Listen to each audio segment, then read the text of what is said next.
The U.S. Senate blocked a vote to end U.S. military involvement in the Yemen civil war. Senator Bernie Sanders joined Mike Lee and Christopher Murphy to talk about the Yemen War Powers legislation. This is an hour.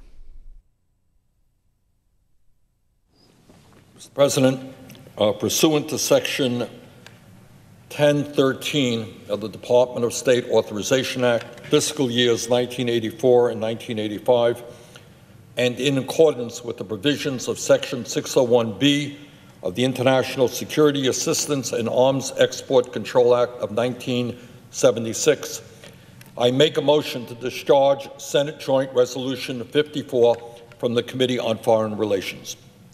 Under the previous order, there are 4 hours of debate on the motion, equally divided between the proponents and the opponents. Thank you, Mr. President. Mr. President, Article 1, Section 8 of the Constitution states in no uncertain terms that, and I quote, Congress shall have power to declare war, end of quote. Let me repeat it. Article 1, Section 8 of the Constitution states it is Congress that has the power to declare war. The Founding Fathers gave the power to authorize military conflicts to Congress, the branch most accountable to the people. Not to the President, but to Congress, and that is the issue that we are going to be debating today. Mr. President, for far too long, Congress under Democratic and Republican administrations has abdicated its constitutional role in authorizing war. The time is long overdue for Congress to reassert that constitutional authority, and that is what today is about. And that is why I and 14 co-sponsors of this resolution, Senators Lee, Murphy, Warren, Booker, Durbin, Leahy, Markey, Feinstein, Wyden, Merkley, Blumenthal, Gillibrand, Schatz, and Baldwin. That is what we are doing with Senate Joint Resolution 54. What we are saying is if Congress wants to go to war in Yemen or any place else, vote to go to war. That is your constitutional responsibility. Stop abdicating that responsibility to a president, whether it is a Republican president or in the past Democratic presidents. Mr. President, I expect that colleagues today will be arguing about what the word hostilities means within the context of the 1973 War Powers Resolution. What does the word hostilities mean? And some will argue that American troops are not out there shooting and getting shot at, not exchanging gunfire with their enemies, and that we are not really engaged in the horrifically destructive Saudi-led war in Yemen. That's what some will argue on the floor today, that we're really not engaged in hostilities. We're not exchanging fire. Well, please tell that to the people of Yemen whose homes and lives are being destroyed by weapons marked Made in the USA, dropped by planes being refueled by the U.S. military on targets chosen with U.S. assistance. Only in the narrowest, most legalistic terms can anyone argue that the United States is not actively involved in hostilities alongside of Saudi Arabia in Yemen. And let me take a minute to tell my colleagues what is happening in Yemen right now, because a lot of people don't know. It's not something that is on the front pages of the newspapers or covered terribly much in television. Right now, in a very, very poor nation of 27 million people, that is the nation of Yemen, in November of last year, the United Nations Emergency Relief Coordinator told us that Yemen was on the brink of, quote, the largest famine the world has seen for many decades, end of quote, from the United Nations. So far, in this country of 27 million people, this very poor country, over 10,000 civilians have been killed and 40,000 civilians have been wounded. Over 3 million people in Yemen, in a nation of 27 million, have been displaced, driven from their homes. 15 million people lack access to clean water and sanitation because water treatment plants have been destroyed. More than 20 million people in Yemen, over 2/3 of the population of that country, need some kind of humanitarian support, with nearly 10 million in acute need of assistance. More than 1 million suspected cholera cases have been reported, representing potentially the worst cholera outbreak in world history. That is what is going on in Yemen today as a result of the Saudi-led war there. And here is, Mr. President, the bottom line. If the President of the United States or members of Congress believe that support for this war is in the United States' interest, and I think some do. If you think that the United States right now, for our own interest, should be involved in the civil war in Yemen, being led by Saudi Arabia, then members of the United States Senate should have the courage to vote for U.S. participation in that war. Nothing more complicated than that. If you want to come to the floor of the Senate, make the case why you think it is good public policy for us to be involved in that civil war in Yemen, come to the floor and oppose our resolution. But what I hope very much that we will not see today is the tabling of this motion and the refusal by members of the Senate to vote up or down as to whether or not we wish to continue aiding Saudi Arabia in this humanitarian disaster. If you believe, as I do, that we should not get sucked into this civil war, which has already caused so much human suffering, please vote against tabling the motion to discharge and vote with us on final passage. If you believe that the United States should continue to assist Saudi Arabia in this war, I urge you to have the courage to tell your constituents that that is your decision and why you have made that decision when you vote against final passage. In other words, if you support the war, have the courage to vote for it. If you don't, support the resolution that Senator Lee, Senator Murphy, and I have introduced. Mr. President, let me give you at least two reasons why Congress must reassert its constitutional authority over the issue of war and why we cannot continue to abdicate that responsibility to the President. And those have everything to do with the two most significant foreign policy disasters in the modern history of the United States, the war in Iraq and the war in Vietnam. In both of these cases, Congress sat back and failed to ask the hard questions as two administrations, one Republican, one Democrat, led us into conflicts with disastrous consequences.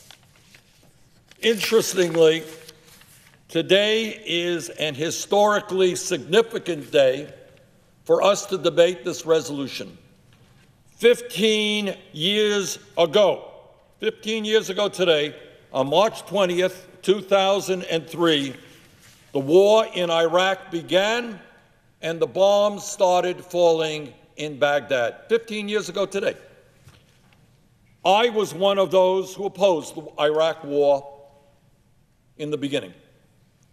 And today it is now broadly acknowledged that that war was a foreign policy blunder of enormous magnitude. That war created a cascade of instability around the region that we are still dealing with today in Syria and elsewhere, and will be for many years to come. Indeed, had it not been for the war in Iraq, ISIS would almost certainly not exist. That war deepened hostilities between Sunni and Shia communities in Iraq and elsewhere.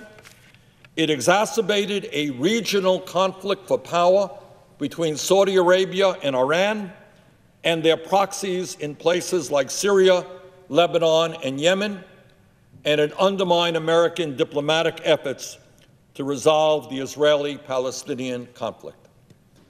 The devastation experienced by Iraq's civilians was enormous. A recent academic study by U.S., Canadian, and Iraqi researchers found that over 400,000 Iraqi civilians, nearly 500,000 people, were killed directly or indirectly as a consequence of that war. That war led to the displacement of nearly 5 million people, both inside and outside Iraq, putting great stress on the ability of surrounding countries to deal with these refugee flows. We've also seen this more recently in Europe, as the large numbers of people fleeing the Syrian war has generated a backlash in European countries, giving rise to anti-Muslim and anti-immigrant sentiments. The war in Iraq led to the deaths of some 4,400 American troops and the wounding, physical and emotional, of tens of thousands of others, not to mention the pain inflicted on family members. And by the way, that war in Iraq cost us trillions of dollars, money that could have been spent on health care, education, infrastructure, and environmental protection. Mr. President, the Iraq War, like so many other military conflicts, had unintended consequences. It ended up making us less safe, not more safe.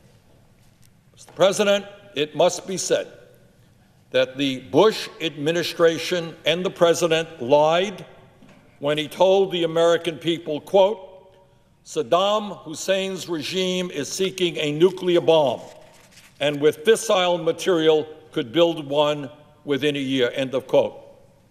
That was not true. Vice President Dick Cheney lied when he told us, quote, there is no doubt that Saddam Hussein now has weapons of mass destruction.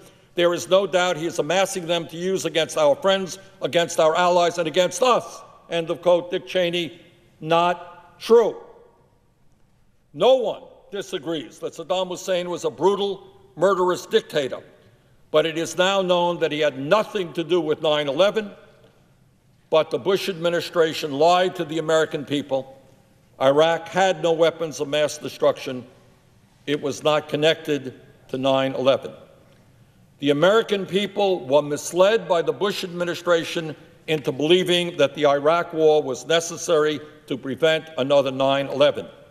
And Congress did not challenge them on those claims in a way that Congress should have, with disastrous consequences. That was a Republican administration. Now let me tell you about a Democratic administration where once again Congress refused to assert its constitutional responsibility. And let us go back to 1964 to a conflict that began on similarly false premises. President Lyndon Johnson cited an attack on a U.S. ship in the Gulf of Tonkin as a pretext for escalating the U.S. intervention in Vietnam and sending more and more and more troops into that quagmire. But we now know from declassified recordings that Johnson himself doubted that that ship, the USS Maddox, had come under fire on August 4, 1964. As we all know, that alleged attack was used to push for the Gulf of Tonkin resolution authorizing Johnson to escalate U.S. military involvement in Vietnam. And we now know that Secretary of Defense Robert McNamara misled Congress and the public in order to generate support for that resolution. Now, you don't have to believe me. This is what Lieutenant Commander Pat Patterson wrote in a paper for the United States Naval Institute, and I quote, "The evidence suggests a disturbing and deliberate attempt by Secretary of Defense McNamara to distort the evidence and mislead Congress," end of quote. Patterson, interestingly enough, also quotes another author who wrote, and I quote, "To enhance his chances for election, Johnson and McNamara deceived the American people and Congress about events and the nature of the American commitment in Vietnam. They used a questionable report of a North Vietnamese attack on American naval vessels to justify the president's policy to the electorate and to defuse Republican Senator and presidential candidate Barry Goldwater's charges that Lyndon Johnson was irresolute and soft in the foreign policy arena," end of quote. Interestingly enough, Mr. President, that author is H.R. McMaster, President Trump's current national security advisor. Lyndon Johnson's administration misled both Congress and the American people into that war, just as the Bush administration misled us into the war in Iraq. And what disasters both of those wars were.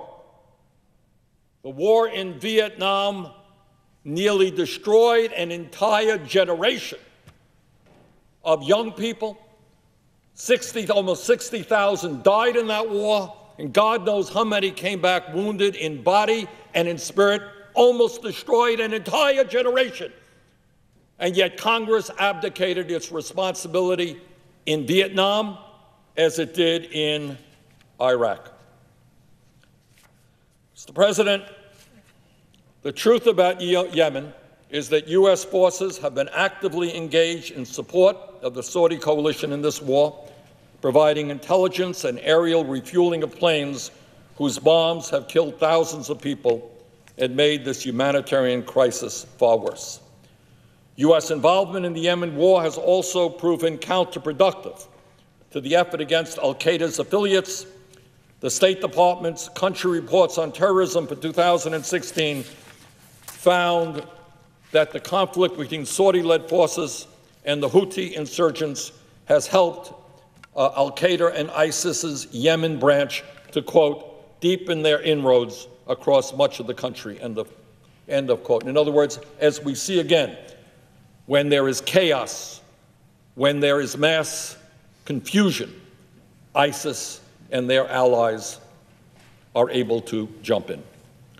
Furthermore, while Iran's support for Houthi insurgents is of serious concern for all of us, the truth is that this war has increased, not decreased, the opportunities for Iranian interference. The Trump administration has tried to justify our involvement in the Yemen war as necessary to push back on Iran. Well, another administration told us invading Iraq was necessary to confront al-Qaeda, and another told us that the Vietnam War was necessary to contain communists. None of that turned out to be true. We should have asked the Congress at those times, should have asked the hard questions which they didn't ask. The Congress should have taken its constitutional role seriously and did what the Constitution demanded that it do. And that is what my co-sponsors and I are doing today. So, Mr. President, let me just conclude, and I see my colleague, Senator Lee, here, who's been very active in standing up for the Constitution on this issue, and I'm going to yield to him in a minute. But here is the bottom line, and it's not a complicated line. The Constitution is clear. The U.S. Congress decides whether we go to war. There is no question in my mind that by aiding Saudi Arabia in the way that we are doing that, we are assisting in war. We are in a conflict. If members of the Senate think that that conflict makes sense, is good public policy for the United States of America, vote down our resolution. If you agree with Senator Lee and me that it is a bad idea, support us. But what I would urge in the strongest possible terms is members of the Senate have got to end the abdication of its constitutional responsibility. Accept it. Vote yes, vote no. Do not vote to table this resolution and duck the constitutional responsibility that we have. And with that, I would yield to my colleague, Senator Mike Lee. Mr. President. The senator from Utah. Mr. President, the issue we're confronting today is one that deals with the separation of powers outlined in the United States Constitution. You see, our system of government was set up in such a way as to protect the people from the dangers associated with the excessive accumulation of power in the hands of a few. We knew from our experience under British rule that bad things happen, especially at a national level, when too few people exercise too much of the power. Nowhere is this more evident than in the case of the war power. In fact, much of the revolutionary struggle that led to the creation of our nation resulted from wartime activities undertaken by a monarch thousands of miles and an ocean away. It's important today that we remember those same concerns and the constraints placed into our Constitution as we run our government nearly 2.5 centuries later. I'm happy to be here with my colleague, Senator Sanders, to file a discharge motion for our resolution, SJ Res 54. Now, whether you're present in the chamber today, physically with us, or whether you're tuning in at home, I hope you'll listen closely so that we can fill you in on the unauthorized Middle East war that your government, the government of the United States of America, is supporting and actively participating in as a co-belligerent. This war in Yemen has killed tens of thousands of innocent civilians, human beings, lest we forget, each one of them possessing innate, immeasurable worth and dignity. This war has created refugees, orphans, widows. It has cost millions of dollars. And believe it or not, at the end of the day, it actually has quite arguably undermined our fight against terrorist threats such as ISIS.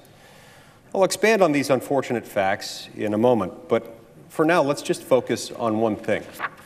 Our military's involvement in Yemen has not been authorized by Congress as required by the Constitution.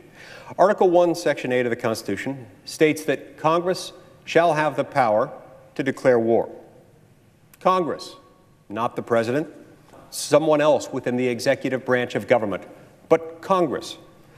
Yet, in 2015, then-President Obama initiated our military involvement in Yemen and did so without authorization from Congress. The current administration has continued Obama's war. Senator Sanders, Senator Murphy, our co-sponsors, and I are now giving Congress a chance to fix this error by debating and voting on our nation's continued involvement in this unauthorized illegal war in Yemen. Now, if as our opponents claim, this war is necessary, then surely they can defend that argument before this body and before the House of Representatives and ultimately secure authorization from Congress, just as the Constitution demands under Article 1, Section 8. But if, on the other hand, they cannot defend this war, and they cannot persuade a majority of members of this body and a majority of members of the House of Representatives that this is a war that needs to be fought, then it needs to end. Let's have an honest reckoning about this war today. Before this debate gets underway in earnest, there are a few points that I'd like to clarify. First, let's talk about Iran for just a moment. Yes, the Houthis did fire on a U.S. Navy vessel. This only reinforces the fact that Yemenis view the United States as a participant in this war, regardless of whether or not Congress wants to acknowledge that participation or approve it, as the Constitution requires. But overall, there are conflicting reports about the extent of Iranian support for the Houthi rebels. What we do know is this: the Houthis are a regional rebel group that does not itself threaten the United States. While the Houthis are no friends of ours, neither are they a serious threat to American national security.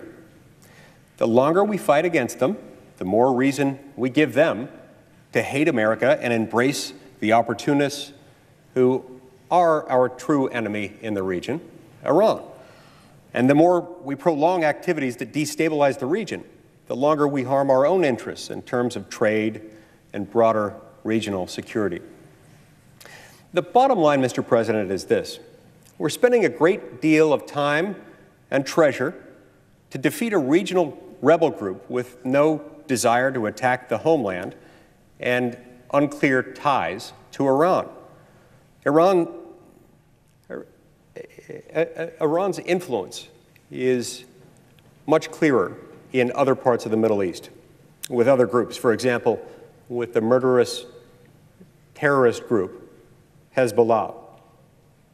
So if we want to counter Iran, let's have that debate in Congress and vote to equip this administration with the necessary authorization to use our vast and fearsome military resources to defeat its proxies, not to create new proxies by turning rebel groups against us.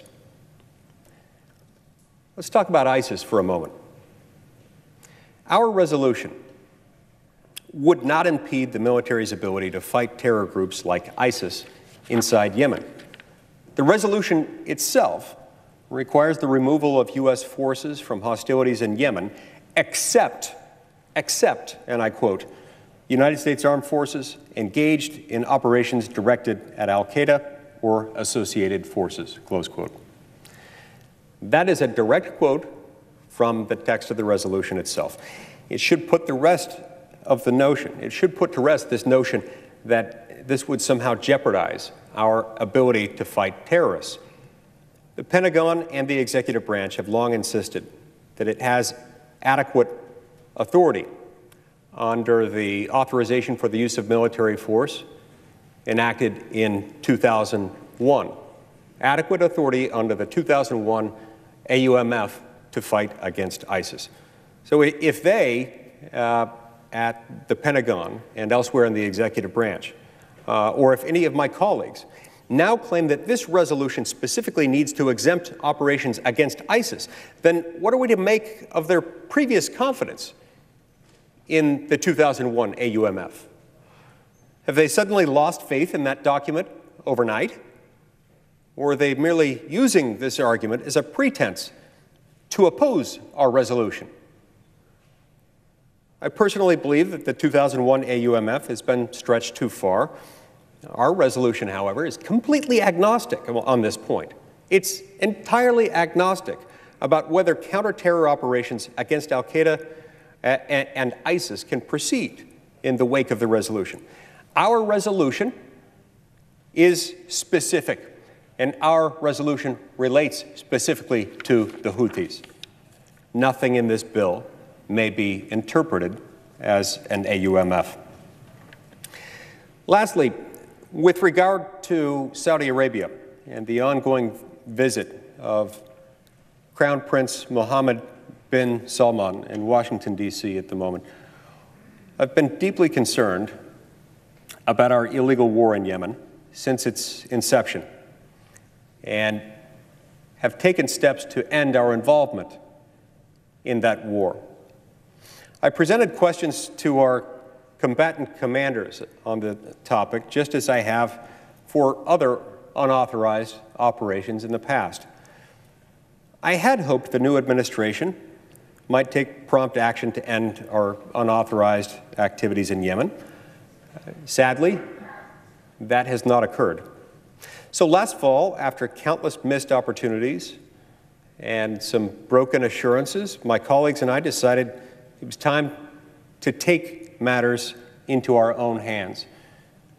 And by matters, I mean those matters that are specifically already in our hands, those matters that are already granted to the United States Congress and to no other branch of government.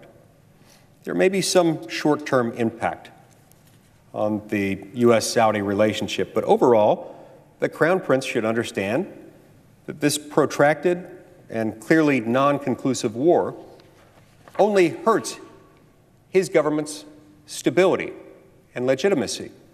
He, too, should want a quick end to this conflict. Saudi Arabia is an indispensable partner in the region, without which the United States would be less successful. But the Saudis themselves are at an inflection point within their own government. Working with the United States should be a goal for the Crown Prince and should be a credibility-lending endeavor. The resolution before you is the product of years of effort. It was not timed in any way, shape, or form to coincide with the Crown Prince's visit. It was drafted with one thing in mind, which is to make sure that before we put U.S. blood and treasure on the line, before we put the sons and daughters of the American people who serve in harm's way into an area in which hostilities are ongoing, to get involved in combat capacities in an area where conflict is brewing. We owe it to them, we owe it to their parents, we owe it to their families. We owe it to ourselves, having taken an oath to uphold, protect, and defend the Constitution of the United States, to do it the right way. Not just because the Constitution requires that, but also because of the reasons why the Constitution requires that. It makes sense that when we're doing something that has a greater capacity to impact our government, our standing in the world, our own security, and the lives of those who were sworn to protect us, that we do it in the right way, not just through the appropriate branch of government, but through the appropriate branch of government, in part because that's the only place where an open, honest, public debate can occur. It's one thing to make a decision somewhere within the military chain of command on whether to undertake a particular action, but this is one of the reasons why, in order to declare war, in order to get us involved in a war in the first place, it requires action by Congress, because this is the branch of the federal government most accountable to the people at the most regular intervals. Over the course of many decades, under the leadership of Congresses and White Houses of every conceivable partisan combination, you've seen a gradual shift of power in a number of areas, including regulatory policy, including trade policy, and including the exercise of the war power over to the executive branch of government. When we don't exercise that power, it starts to atrophy. The Constitution means less, and it is less able to protect the American people. That's why this resolution matters. That's why I urge my colleagues to support this resolution. Let's do this the right way. Thank you, Mr. President. President. The senator from Vermont.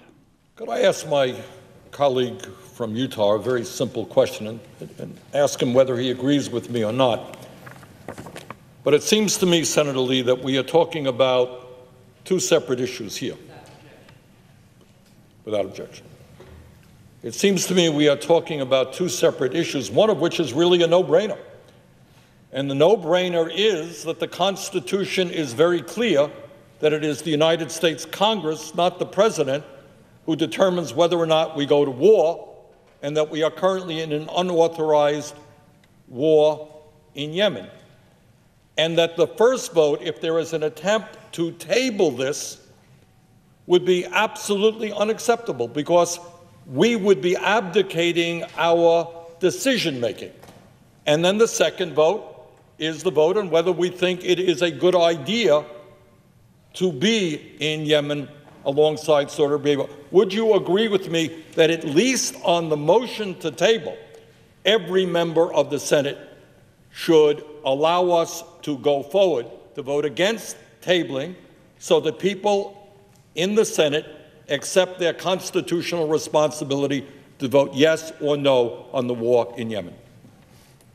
I would certainly agree that the answer is yes. In response to that question, it is Congress that gets to decide whether or not we go to war. It is not the executive branch.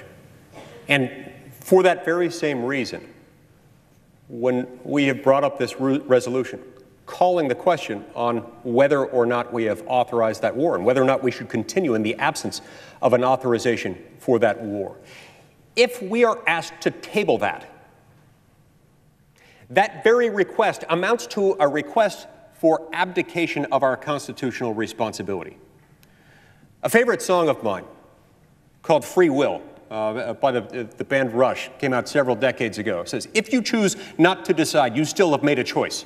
If we choose in this moment to table this resolution, we are making a choice to be willfully blind to the exercise of a power that belongs to us, to allow someone else to exercise it without proper authority.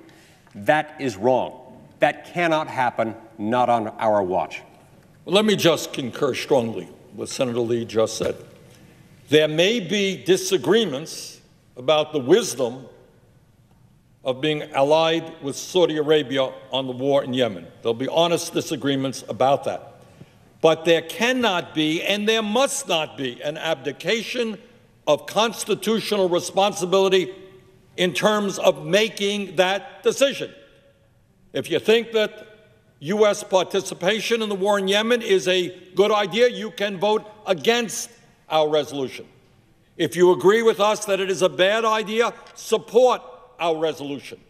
But simply to abdicate your responsibility on this issue would be absolutely irresponsible. So I would hope that we would have virtually unanimous support in voting against the effort to table. Then let us get into the debate about the wisdom of the war and vote it up or down. Needless to say, I would hope that the members support our resolution. But let us at least have that vote and not abdicate our responsibility. Mr. President. Senator from Utah. Some of our colleagues from time to time may ask us how we would define the term hostilities and what the United States might be doing that triggers that definition. I welcome that discussion. It's important to note that U.S. Code is somewhat vague as to that question, defining hostilities broadly to mean any conflict subject to the laws of war. I don't necessarily view that broad definition as problematic. It is something that allows Congress to assess the unique circumstances in each instance on specific grounds at each point in time.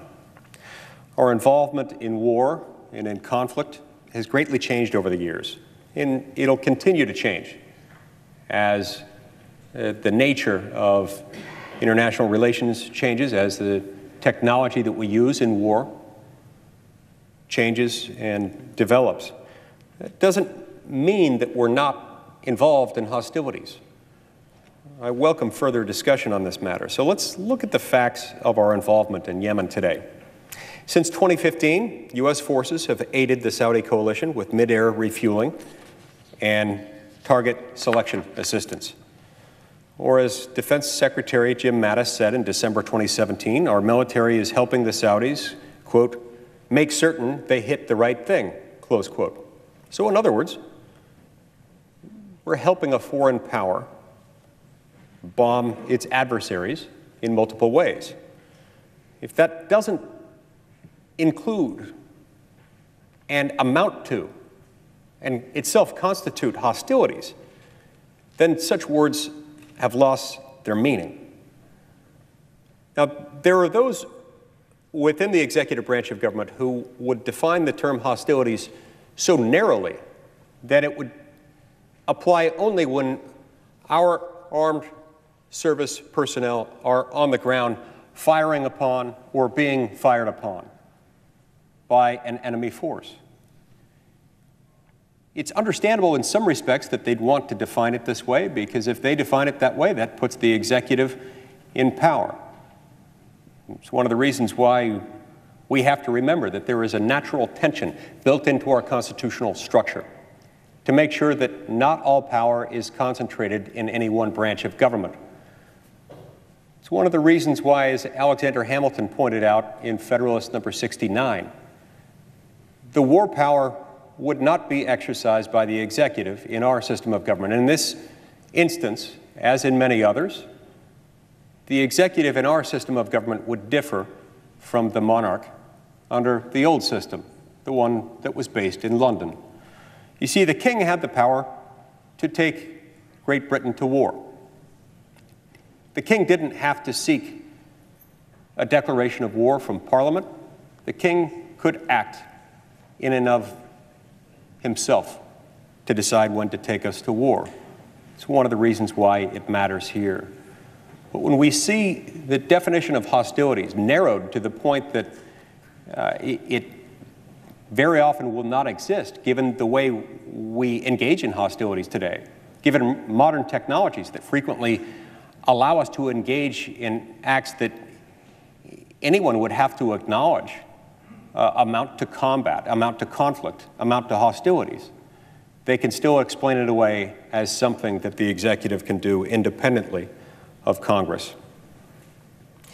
Now, this resolution actually will not do anything, according to some, because we're not engaged in hostilities in Yemen. This building upon this argument that's based on a very narrow, cramped, distorted interpretation of the word hostilities. And so when people ask, what do we think the resolution would do if it would pass? Well, first of all, it's clear that we are engaged in hostilities, because when we're involved in as a co-belligerent, involved in mid-air refueling in combat flights, when we're identifying targets for the Saudi-led military coalition in Yemen against the Houthis, those are combat operations. Those are clearly hostilities. But even if we were to suppose that U.S. activities in Yemen somehow did not constitute hostilities, according to the War Powers Resolution, the text of our resolution is crystal clear about what constitutes hostilities for its purposes, namely, quote, aerial targeting assistance, intelligence sharing, and mid-flight aerial refueling. Our resolution would end those very specific activities against the Houthis in Yemen. Nothing more and nothing less. Mr. President. Senator from Vermont. Now I speak only for myself on this issue and tell you why I am so motivated about this resolution. And that is, if we think back on the modern history of our country, and we think of the two most significant foreign policy decisions, and that is the war in Vietnam and the war in Iraq, and the unbelievable unintended consequences that those two destructive wars had, what we conclude is that in both of those wars, one under a Democratic president, one under a Republican president, the Congress abdicated its responsibility, did not ask the right questions, and that in both instances, we got into those terrible, terrible wars based on lies. The administration, Johnson administration, lied about why we should get involved into the war in Vietnam. The Bush administration lied as to why we should get involved in the war in Iraq. And it just seems to me that if nothing else, based on those two examples of what the war in Vietnam did and what the war in Iraq did, that Congress has got to take a deep breath and to understand that the people who wrote that Constitution were not fools. And what they said, it must be the people, elected people closest to the constituents who have got to debate these issues, who know that decisions being made will result in the loss of lives of people in their own states. And we have abdicated that responsibility. Now, no one can predict whether the decisions made by Congress are going to be good decisions with regard to war and peace, whether we're going to do better than presidents did, I don't know. But at the very least, we have got to accept our responsibility, not simply take the word of presidents who in the two most recent significant wars have lied to the American people. So, Mr. President, once again, I know there may be differences of opinion regarding the wisdom of the U.S. being involved in the war in Yemen. If you think it's a good idea, vote against our resolution. There should be no difference of opinion about accepting our responsibility under the Constitution to vote on whether or not it is a good idea. And with that, I would, Mike, did you want more time? Okay, I would yield. Is that all right with you? Yeah. All right. Yeah. Mr. President? Yes, Senator from Utah. One of the other questions we get from time to time is, Senator Sanders mentioned some previous wars and how this may or may not relate to those previous wars. It's also a related question that we get: how does this impact or influence operations where the United States is engaged somewhere else in the world?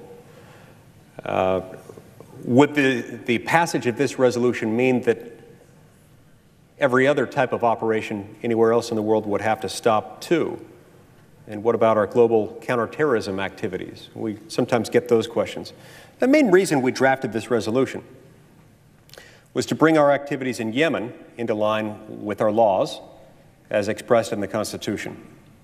So if we're fighting unauthorized wars in other places around the globe, then those wars need to be authorized by Congress, or else they would need to end. Importantly, however, this resolution does not itself make law or set precedent for other operations. This resolution applies just to this conflict in Yemen against the Houthis. Each conflict or operation ought to be evaluated on its own merits and measured against our national interest and any existing authorizations for the use of military force. So we can't evaluate this resolution as being something that requires us to swallow the entire elephant at once. This is just focusing on one issue in one part of the world.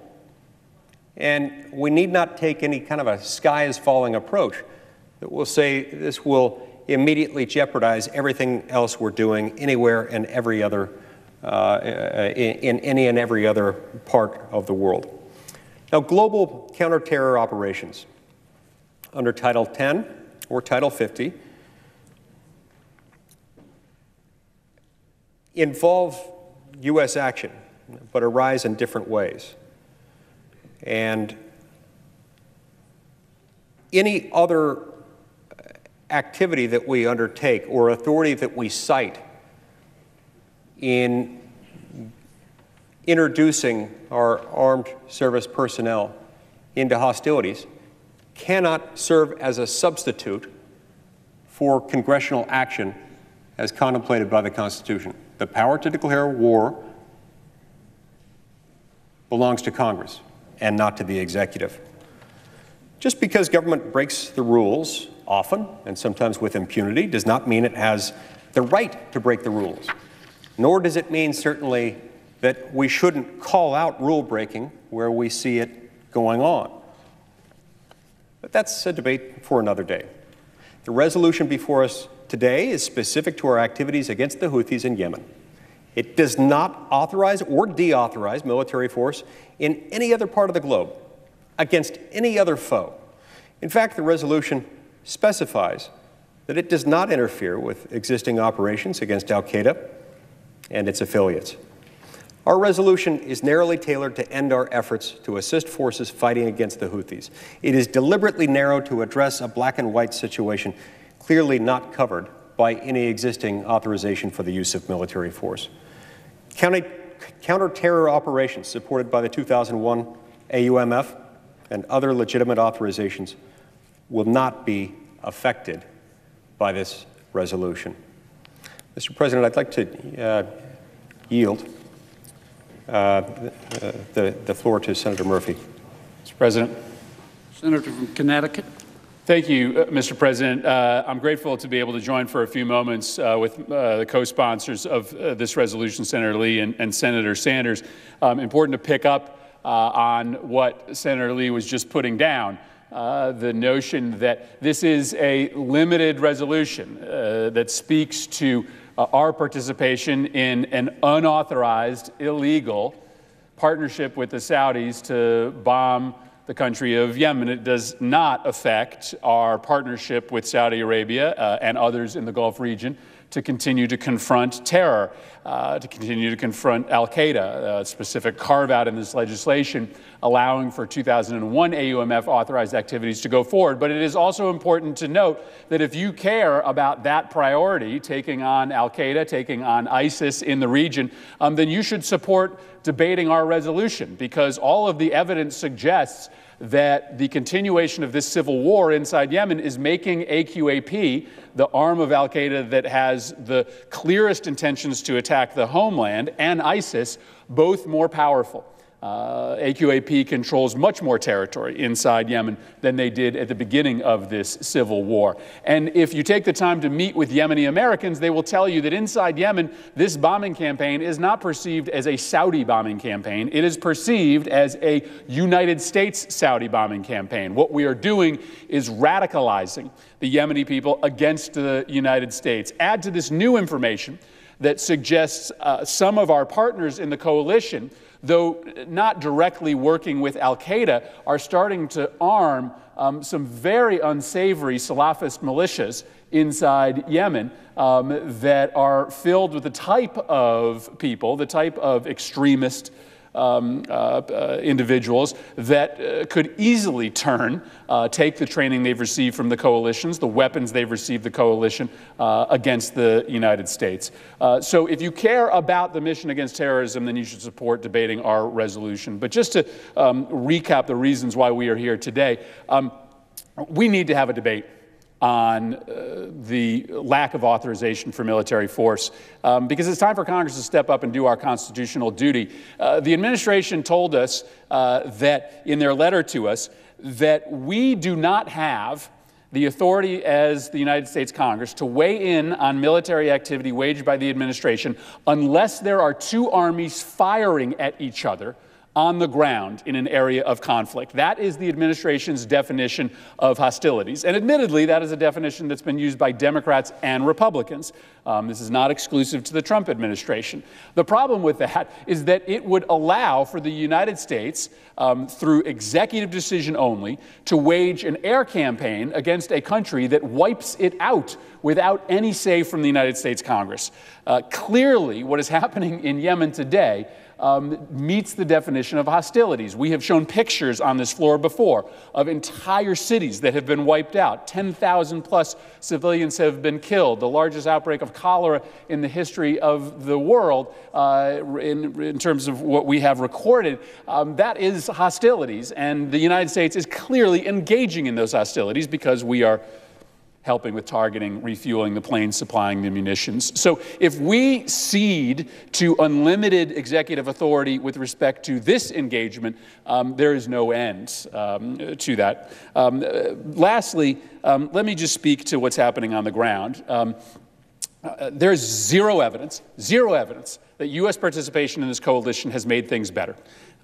Civilian casualties are not getting better. Day after Christmas, over 60 civilians were killed in a series of airstrikes. Reports are that last month, the Saudis engaged once again in something called double tapping, in which they target an area where civilians live, they wait for the emergency responders to arrive, and then they hit again. Something that is not allowed by international humanitarian law. The humanitarian catastrophe itself is getting worse, not better. And maybe most importantly, the battle lines inside Yemen are not changing. The Saudis have been telling us for years, just stick with us, stick with us. If you keep on helping us bomb the Yemeni people, we will win this war. We will get back control of Hudaydah and of Sana'a. That is not happening. At the beginning of this war, the Houthis controlled about 70% of the population inside Yemen. Today, the Houthis control about 70% of the population inside Yemen. If we continue to support this bombing campaign, nothing will change except more people will die, except more civilians will be hit by the bombs that we help to drop, except that al-Qaeda will continue to control big portions of that country. And so, while Senator Lee notes that this resolution is actually not on the merits of our engagement there, it is on whether or not we have legal justification to be there, let's admit that if you do consider the merits, other than backing the play of our historic ally, there is nothing to suggest that our participation there is making things better rather than worse, Senator Sanders. Let me ask my friend from Connecticut the same question I asked Senator Lee, and that is whether you agree with me that we're really dealing with two separate issues here. And the first issue is really, in a sense, a no-brainer. It is whether or not the Congress, or in this case the Senate of the United States, accepts its constitutional responsibility on issues of war. We are now engaged in a war in Yemen with Saudi Arabia. The Constitution is very clear, Article 1, Section 8, that it is the Congress that determines whether this country goes to war. I believe that what will happen in a few hours is a motion to table will come up. Would you agree with me that it would be an act of cowardice, in a sense, an irresponsibility, an abdication of congressional responsibility for somebody to vote to table that resolution? By voting to table the consideration of this resolution, you are voting to stop a debate, a conversation from happening in the United States Senate about whether or not proper authorization exists. So let's be honest about what this first vote is. This first vote is, do we want to talk about whether or not there is authorization to perpetuate this war? And by voting to stop debate, by voting to table this motion and refrain from proceeding to a conversation about this topic, we are signaling in a very clear way to the administration and to the American public that we are not interested in exercising our Article 1 authority on the issue of war making. In other words, no matter what one's view may be about the wisdom of the war, to vote to table is to abdicate our constitutional responsibility. Is to send a very clear signal to the administration that we are not interested in even having a debate here about questions, complicated questions of legal authority for serious military engagements overseas. All right, let me just concur with Senator Murphy. If you think it's a good idea for the United States to be involved in the war in Yemen with Saudi Arabia, you can vote against our resolution. But I can think of no reason at all why any member of the Congress would vote to table this resolution and prevent that discussion. And I would hope that we would have strong support against any motion to table and allow that debate to go forward. And with that, Mr. President, I would yield the floor. Hi everybody, just a quick reminder, Mox News survives solely on your tips and contributions. It's easy to make a contribution or a tip or leave a tip at moxnews.com, or there are clickable links in the text body of this video. It should take the average person, most people, probably less than 2 minutes. Thanks very much for your time and your continued support. Stay cool one of these days, this war is going to end. Till that day.